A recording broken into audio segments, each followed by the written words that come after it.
Bonjour, je vous propose aujourd'hui de méditer sur le récit dans l'évangile de Marc au chapitre 1 qui raconte la tentation de Jésus. Et vous allez voir, il le raconte de manière très brève, contrairement à Matthieu et Luc. Au chapitre 1, donc les versets 12 et 13. Tout de suite après son baptême, l'Esprit le poussa dans le désert. Jésus y resta pendant 40 jours et il fut tenté par Satan. Il vivait parmi les bêtes sauvages et les anges le servaient. C'est vrai que lorsqu'on a l'image généralement en tête de la tentation, on a les deux autres récits, celui de Matthieu et de Luc, où on a le diable qui, symboliquement bien sûr, discute avec Jésus et tente Jésus de prendre une sorte de pouvoir absolu. Ici, rien de tout ça. Il part 40 jours, c'est simplement longtemps dans le désert, comme pour se préparer à son ministère. Et c'est, je crois, la clé pour moi de la lecture de ce texte, qui est très sobre, donc qui nous laisse interpréter, qui ne dit pas quelle a été la tentation, parce que dans un désert, il n'y a pas beaucoup de tentation, et qui nous laisse interpréter ce temps de préparation autant que de tentation. Préparation, parce que je crois qu'effectivement, dans ce récit, Jésus se prépare à son ministère et s'y prépare dans la solitude.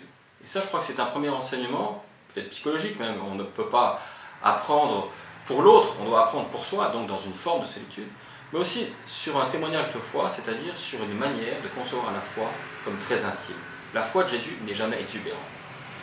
La deuxième idée, c'est que dans cette solitude, si vous avez bien entendu, il n'est pas vraiment tout à fait seul, puisqu'on dit « les anges le servaient ».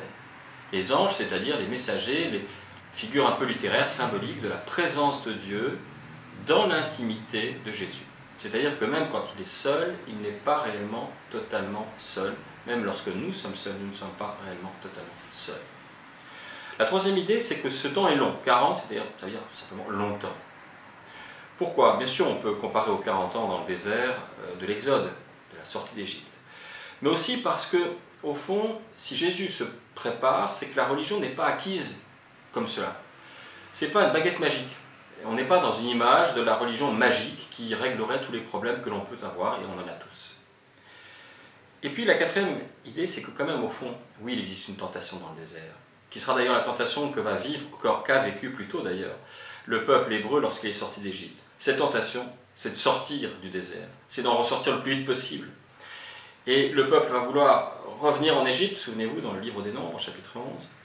Mais là, Jésus va aller jusqu'au bout de ce long temps de préparation. Et je crois que c'est un enseignement pour nous que la foi, la vie en général d'ailleurs, la vie est aussi une patience.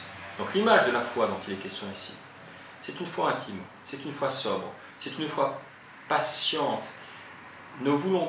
Arrêtons de vouloir tout de suite. Ça, c'est un peu le défaut de notre temps, vouloir tout de suite. Ben non, Jésus a été patient, le peuple a été patient. Donc effectivement, je crois que ce récit nous enseigne la patience de Dieu. Amen.